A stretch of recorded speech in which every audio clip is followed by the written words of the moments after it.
నా ప్రియమైన మిత్రులారా, పూజలు మరియు జ్యోతిష్య శాస్త్రం ద్వారా మీరందరూ క్షేమంగా, గొప్పగా మరియు శ్రేయస్సుతో ఉండాలని మనల్ని సృష్టించిన దేవుడిని ప్రార్థించడానికి నేను ఈ పోస్ట్ను ఇప్పుడు ప్రారంభిస్తున్నాను. మార్చి 29, 2025న జరగనున్న శని సంచారానికి సంబంధించి భారతదేశంలోని ప్రముఖ జ్యోతిష పరిశోధనా సంస్థ యొక్క స్పష్టమైన అంచనాలను మనం ఇప్పుడు పరిశీలించబోతున్నాము.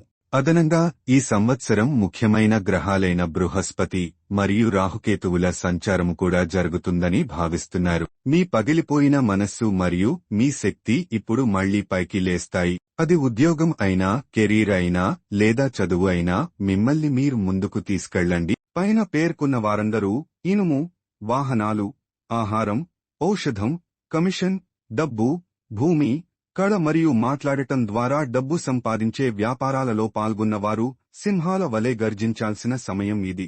అదే సమయంలో రాజకీయాల్లో తమ స్థానాన్ని ఇంకా గుర్తించని వారు బయటకు వచ్చి తాము ఎవరో మరియు వారికి ఉన్న ప్రతిభ ఏమిటో వెల్లడించాల్సిన సమయం ఆసన్నమైంది. ఇప్పుడు మీరు నేర్చుకున్న విత్తనాన్ని ప్రదర్శించాల్సిన సమయం ఆసన్నమైంది. శని దేవుడు మీ రాశి మరియు 12వ ఇంటికి చెందినవాడు. అతను ప్రస్తుతం మీ జన్మ రాశి నుండి దూరంగా 12వ ఇంట్లోకి వెళ్తున్నాడు. ఇది జన్మ శని బయలుదేరి పాద శని ప్రారంభమయ్యే కాలం. ఇంకా ఈ సంవత్సరం సంభవించే బృహస్పతి, రాహువు మరియు కేతువుల సంచారాలు కూడా అనేక విధాలుగా ప్రయోజనకరంగా ఉంటాయి. గత 12 సంవత్సరాలుగా మీరు చూడని కష్టమే లేదు, అనుభవించని బాధ లేదు. మీరు అన్ని గందరగోళాల నుండి విముక్తి పొందుతారు మరియు స్పష్టమైన మనస్సుతో ప్రతిదాన్ని ఎదుర్కొంటారు. గతంలో మీరు చేసిన ప్రయత్నాలు విఫలమై ఉండవచ్చు మరియు గతంలో మీరు అనుభవించిన నష్టాలు మరియు వైఫల్యాల కారణంగా మీ మనస్సు ఎల్లప్పుడూ భయం మరియు ఆందోళనతో నిండి ఉంటుంది. మళ్లీ ఓడిపోతానేమో అనే భయం. ఇది నువ్వు గెలవాల్సిన సమయం. వ్యర్థ భయాలను పక్కన పెట్టండి. పని, కుటుంబం మరియు వ్యాపారం నుండి వచ్చిన అన్ని మానసిక హింస మరియు మానసిక ఒత్తిడి జాడ లేకుండా అదృశ్యమవుతాయి. ఇప్పటి నుండి మీకు ఆత్మవిశ్వాసం, ధైర్యం మరియు మీరు ఏదైనా సాధించగలరని చెప్పగల ధైర్యం ఉంటాయి. చురుకుగా మరియు ఉత్సాహంగా ఉండండి. ఎవరు మంచివారో, ఎవరు చెడ్డవారో, మీతోనే ఉండే ద్రోహి ఎవరో మీరు తెలుసుకుని శత్రువులు మీరు చూడని చోటికి వెళతారు లేదా స్నేహితులుగా మారి మీకు సహాయం చేస్తారు. ఇప్పటివరకు మిమ్మల్ని బాధపెడుతున్న అన్ని ఆరోగ్య సమస్యలు పరిష్కారమవుతాయి మరియు మీరు ఉత్సాహంగా ఉంటారు. మీరు ఇప్పటికే చేస్తున్న పనిని లేదా ఉద్యోగాన్ని కొనసాగించడం ప్రయోజనకరంగా ఉంటుంది. మీరు మీ వ్యాపారాన్ని విస్తరించవచ్చు. ఏదైనా కొత్తగా ప్రారంభించే ముందు 1-2 సార్లు ఆలోచించండి. మీ శత్రువులు స్నేహితులుగా మారి మీ పురోగతికి సహాయం చేస్తారు మరియు గతంలో మిమ్మల్ని విస్మరించి మీపై కోపంగా ఉన్న ఉన్నతాధికారులు కూడా ఇప్పుడు మీ కృషిని గౌరవిస్తారు మరియు మీకు మద్దతు ఇస్తారు. మీరు ఇప్పటివరకు ఎంత కష్టపడి పనిచేసినా మీకు ఫలితాలు రాలేదు మరియు ఇతరులు లాభపడుతున్నారు. ఇప్పటి నుండి గురు భగవాన్ మీ కృషికి మరియు చెమటకు ప్రతిఫలం ఇస్తారు. ఇప్పటివరకు అడ్డంకులు మరియు వాయిదా పడిన అన్ని ప్రమోషన్లు మరియు ఇంక్రిమెంట్లు ఎటువంటి ఆటంకం లేకుండా లభిస్తాయి. మీరు కోరుకున్న ప్రదేశానికి బదిలీని పొందడానికి అనేక మార్గాలు ఉన్నాయి. శత్రువులు, పోటీ, అసూయ అన్నీ కేవలం దుమ్ము. మీలో కొందరు కొత్త ఇల్లు కొంటారు, ఇల్లు కట్టుకుంటారు లేదా మీరు ఇప్పటికే ప్రారంభించి అసంపూర్తిగా వదిలేసిన ఇంటిని పూర్తి చేస్తారు. మీ ఆదాయం ఖచ్చితంగా పెరుగుతుంది. మీరు ఇల్లు, భూమి, అపార్ట్మెంట్, కారు, వాహనం, నగలు మరియు మరిన్నింటినీ కూడబెట్టుకోగలరు. కాబట్టి చాలా కాలంగా పేరుకుపోతున్న మీ అప్పు క్రమంగా తగ్గుతుంది. అప్పు తీర్చడం మీ చేతుల్లోనే ఉంది. అదే సమయంలో మీరు ఇచ్చిన మరియు చాలా కాలంగా తిరిగి ఇవ్వని అప్పు తిరిగి వస్తుంది. విదేశాలకు పనికి వెళ్లాలని ఆలోచిస్తున్నా లేదా విదేశాల నుండి స్వదేశానికి తిరిగి వచ్చి తమ కుటుంబాలతో కలిసి జీవించాలని ఆలోచిస్తున్నా అందరికీ ఇది గొప్ప సమయం అవుతుంది. దేశం నుండి దేశానికి, గ్రామం నుండి గ్రామానికి, ఇంటి నుండి ఇంటికి మార్పు అనివార్యం. మీ ఆలోచనలు పదాలుగా మారుతాయి, మీ మాటలు చర్యలుగా మారుతాయి మరియు మీ చర్యలు విజయవంతమవుతాయి. చాలా కాలంగా వివాహం చేసుకోని వారికి ఈ వివాహం ఒక ప్రత్యేక కార్యక్రమం అవుతుంది. కాబట్టి మీ కుటుంబం మొత్తం సంతోషంగా ఉంటుంది.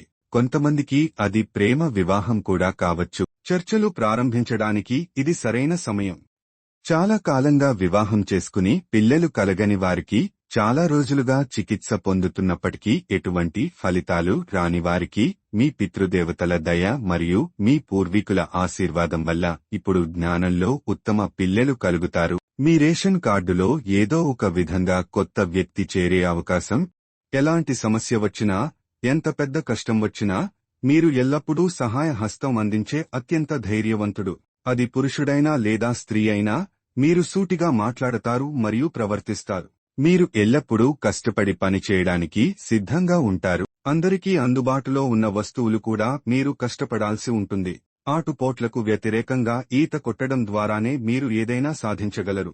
గృహిణులకు ఇది చాలా సంతోషకరమైన కాలం అవుతుంది. నువ్వు ఏది అనుకున్నావో అది నువ్వు అనుకున్నట్లే జరుగుతుంది. మీరు వ్యాపారంలో లాభాన్ని ఆశించినా, మీ భర్త లేదా పిల్లల నుండి ఆప్యాయత అయినా మీకు అది సమృద్ధిగా లభిస్తుంది.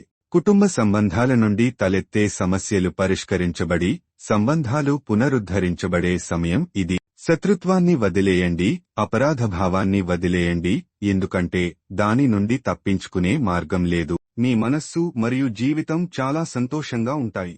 ఇప్పటికే విడాకులు తీసుకున్న వారు కూడా, విడాకులు తీసుకునేంత దూరం వెళ్లిన వారు కూడా తిరిగి కలిసే అవకాశం ఎక్కువగా ఉంటుంది. ప్రయత్నించు. కొంతమందికి తిరిగి వివాహం చేసుకునే అవకాశాలు కూడా ఉన్నాయి, ఎందుకంటే మీరు ఊహించిన విధంగా సంతోషంగా ఉండవలసిన సమయం ఇది. రాజకీయాల్లో ఉన్నవారు నిరాడంబరత వల్ల ఎంతో ప్రయోజనం పొందవచ్చు.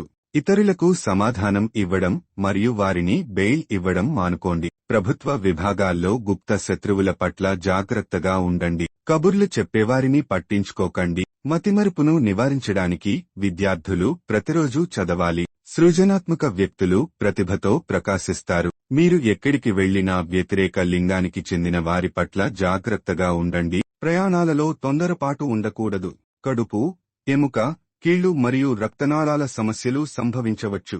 ఈ కాలమంతా భైరవుడిని పూజించడం వల్ల జీవితం పచ్చగా ఉంటుంది. ఈ సమయంలో కనీసం ఒక్కసారైనా తింగలూర్ సందర్శించి చంద్రుడిని పూజించడం వల్ల మీ జీవితం సుసంపన్నం అవుతుంది. మీరు జాగ్రత్తగా ఉండవలసిన విషయాలు ఏవైనా ఉంటే బైక్ నడుపుతున్నప్పుడు లేదా కారు నడుపుతున్నప్పుడు సురక్షితంగా ఉండండి. రాత్రిపూట ప్రయాణాలను వీలైనంత వరకు నివారించండి. డబ్బుతో వ్యవహరించేటప్పుడు జాగ్రత్త అవసరం. ఎవరికీ బెయిల్పై సంతకం చేయవద్దు. మీ కోపాన్ని నియంత్రించుకోండి, లేకపోతే స్నేహాలలో మరియు కుటుంబ సంబంధాలలో చీలిక ఏర్పడుతుంది. మీరు ఆయన నుండి అడిగినవన్నీ మీకు లభించాలని దేవుడిని ప్రార్థిస్తూ ఈ పోస్ట్ను ముగించాను. ఈ వీడియో మీకు నచ్చితే లైక్ చేయండి, నిజంగా నచ్చితే షేర్ చేయండి, మరియు మీరు ఛానల్కి కొత్త అయితే సబ్స్క్రైబ్ చేయడం